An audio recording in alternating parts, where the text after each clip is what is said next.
या देवी सर्वभूतेषु मां चंद्रघंटा रूपेण संस्थिता नमस्तस्यै नमस्तस्यै नमस्तस्यै नमो नमः। इसका अर्थ है कि हम मां चंद्रघंटा को, जो सभी प्राणियों में विद्यमान है, बार बार प्रणाम करते हैं।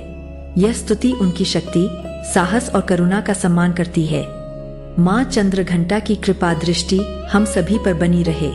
माता का तीसरा दिन मां के चंद्रघंटा स्वरूप को समर्पित है। इस दिन इस रूप में माता की आराधना की जाती है। पिंडज प्रवरारूढ़ा चंद्रकोपास्त्र कैर्युता प्रसादन तनुते मह्यम चंद्रघंटेति विश्रुता। माता का यह रूप स्वर्णिम और अलौकिक है। 10 भुजाओं वाली देवी चंद्रघंटा के मस्तक पर मुकुट सुशोभित है, जिसमें घंटे के आकार का अर्धचंद्र विराजमान है। यही कारण है कि माता के इस स्वरूप को चंद्रघंटा के नाम से पुकारा जाता है। मां चंद्रघंटा अपनों भक्तों की रक्षा हेतु सदैव तत्पर रहती है। मां सभी पीड़ाओं को दूर करने के लिए जानी जाती है। मां दुर्गा के 9 अवतारों में से एक अवतार मां चंद्रघंटा का है। नवरात्रि के तीसरे दिन मां चंद्रघंटा की पूजा की जाती है।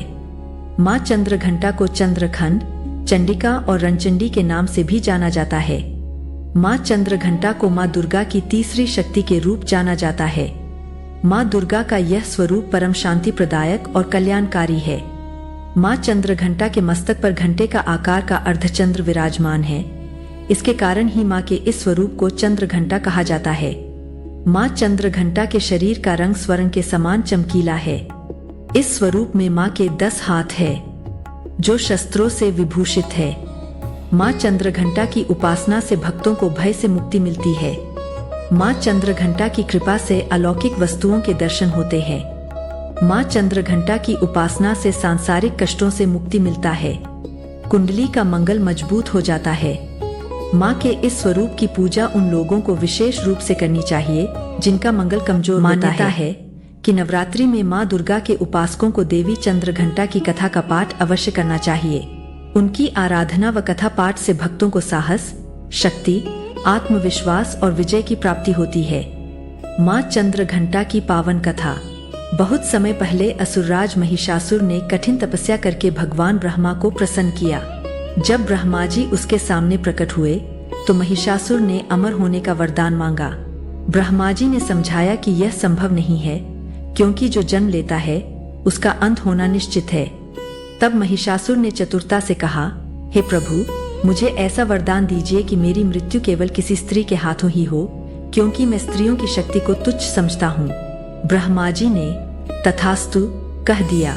यह वरदान पाकर महिषासुर अभिमानी हो गया और तीनों लोकों में उत्पात मचाने लगा। उसने इंद्रलोक पर आक्रमण कर देवताओं को परास्त कर दिया। देवराज इंद्र समेत सभी देवता महिषासुर की शक्ति से भयभीत होकर ब्रह्मा, विष्णु और महादेव की शरण में पहुंचे। देवताओं ने अपनी व्यथा सुनाई तो तीनों देव अत्यंत क्रोधित हो उठे। उस समय उनके मुख से एक प्रचंड ऊर्जा निकली, जो तेजोमय अग्नि के समान थी। उसी ऊर्जा से एक देवी का प्राकट्य हुआ, जिनका स्वरूप अलौकिक और दिव्य था। 10 भुजाओं से सुशोभित उस देवी के मस्तक पर अर्धचंद्र के आकार की आकृति दमक रही थी। देवी को युद्ध के लिए समर्थ बनाने हेतु सभी देवताओं ने उन्हें अपने अपने दिव्य अस्त्र शस्त्र भेंट किए। भगवान शंकर ने उन्हें त्रिशूल प्रदान किया। भगवान विष्णु ने अपना सुदर्शन चक्र अर्पित किया। इंद्रदेव ने एक विशेष घंटा भेंट किया, जिसकी ध्वनि से शत्रु भयभीत हो जाते थे।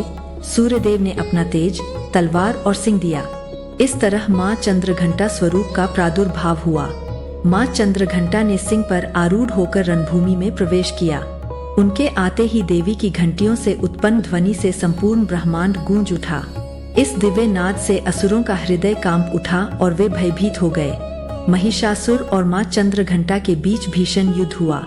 मां चंद्रघंटा ने अपने शंख, धनुष, तलवार, गदा और त्रिशूल से असंख्य असुरों का संहार किया।